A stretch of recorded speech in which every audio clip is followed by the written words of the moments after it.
رښتینی ملګری. وای پخوا زمانه کې یو ډېر شتمن ځوان و چې پلار یې د زرو، جواهرو او قیمتي کاڼو تجارت کوه. زوی یې د دنیا له زیاتو نعمتونو څخه برخمن و. له ښه ژوند سره یې خورا ډېر ملګري درلودل او پر خپل ملګرو یې خرچې هم ډېرې کولې او د هغوی به یې خورا زیات احترام کوه. په رښتیا یې ښه ملګرتیا ورسره پالله. آخر د خدای خوښه داسې وه چې د ځوان پلار مړ شو. د پلار تر مرګ وروسته پر ځوان یوه داسې زمانه راغله چې جایدادونه، جواهرات، پیسې هر څه ختم شول، ان تر دې چې هغه خواږه ملګري یې هم ترې لرې شول. آخر دا نازولی ځوان دومره خوار او غریب شو چې هیڅ یې هم نه لرل.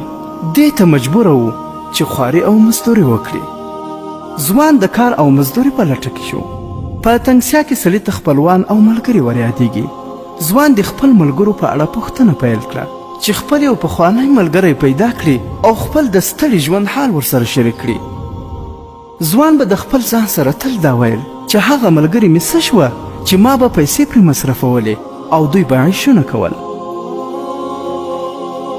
آخر یې معلومه کړه چې یو ډېر نږدې او خوږ ملګری یې خورا زیات شتمن مالداره شوی دی او دومره زیات چې شتمني او جایدادونه یې له شمار او حسابه اوښتي دي.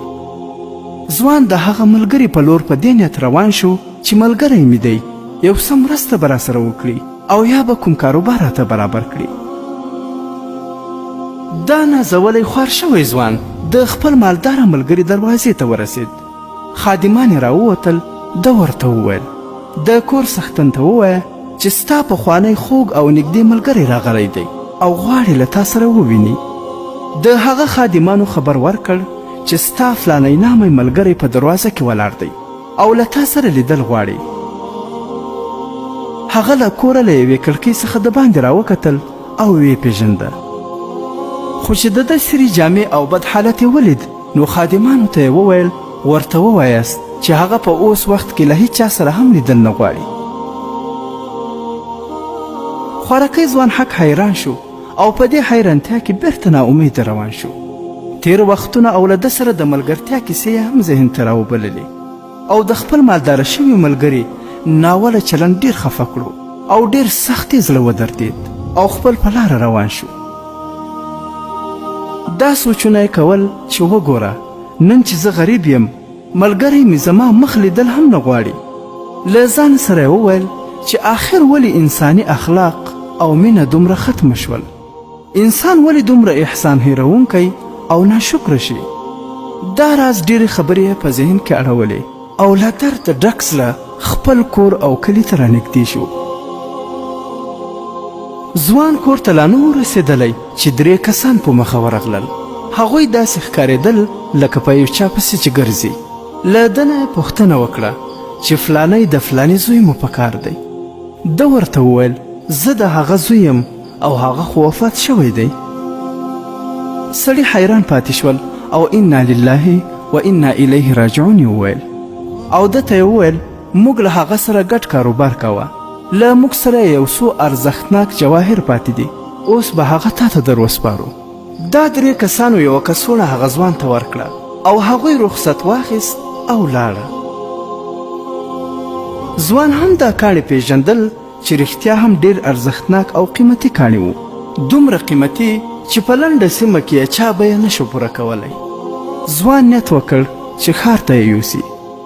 په همدې نیت کې و چې یوه بوډۍ ښځه یې کور ته راغله او ورته یې وویل یو ډول قیمتي کاڼي مې په کار دي، که چېرته مې پیدا کړه هر څومره پیسې چې وي پرې کومې. ځوان خپل کاڼي ورښکاره کړل. بوډۍ ورته وویل چې همدا دي. بوډۍ ورته وویل اوس د 2 کاڼو پیسې درکولی شم، نورې نه لرم. 2 یې واخیستل او ځوان خورا زیاتې پیسې وګټلې. بوډۍ روانه شوه او د خوار غریب ځوان کور له ډېرو پیسو او ارزښتناکو جواهرو ډک شو. ځوان خپل کاروبار زیات کړ او بیرته د مال او شتمنۍ ورمخه شوه او بې کچه شتمن او مالداره شو. د خپل ملګري بې وفایي له یاده نه وتله. یوه ورځ یې په یوه ټوټه کاغذ 2 بیتونه ورته ولیکل او ور ویې لیږل. ملګري چې یې خط خلاص کړ په هغو بیتونو کې یې ورته ویلي وو چې د سپکو او بې وفا خلکو ملګرتیا مې وکړه چې د خلکو په منځ کې په چلبازي وخت تېروي. زه چې مالداره شتمن وم هغوی به ستایلم او زما عزت به یې کاوه، خو چې غریب شوم دښمني یې راسره پیل کړه. ملګري چې د ده بیتونه ولوستل د هغې ټوټې په شا هغه هم یو څو ځوابي بیتونه ورته ولیکل او هغه داسې و: ته ما له خپلې دروازې څخه د دې لپاره وشړلې چې ستا حالت ډېر کمزوری و او ما ویل چې په دې حالت کې زما سره کینې نو وبه شرمېږې. ته اوس هم زما ورور او زما د زړه سر یې، که یې نه منې هغه 3 کسان ما درلېږلي وو چې تا ته یې د ارزښتناکو جواهرو کڅوړه درکړه او هغه بوډۍ چې له تا نه یې 2 کاڼي واخیستل هغه زما مور وه. ځوان چې دوباره د خپل ملګري خط ولوست نو سترګې یې له اوښکو ډکې شوې او ویې ویل: رښتیا چې په دنیا کې اوس هم ښاغلي انسانان شته. ګرانو دوستانو، د دې کیسې څخه موږ دا درس اخلو چې د خپل ملګري ښېګڼه او ځواني به هیڅکله نه هېروي او په هر حال کې به د هغه قدر و احترام کوي او تر مطلب یارانه به د چا سره نه کوي. ملګری چې په هر حال وي، که دولتمن وي یا خوار، آخر ستا ملګری وي. دا ډېره نامردي ده چې ملګری غریب شي او ته لاس ترې واخلې. د خوند خبره خو دا ده چې ملګری دې ستا لاس ته محتاجه شي او ته په سختۍ کې په کار ورشي.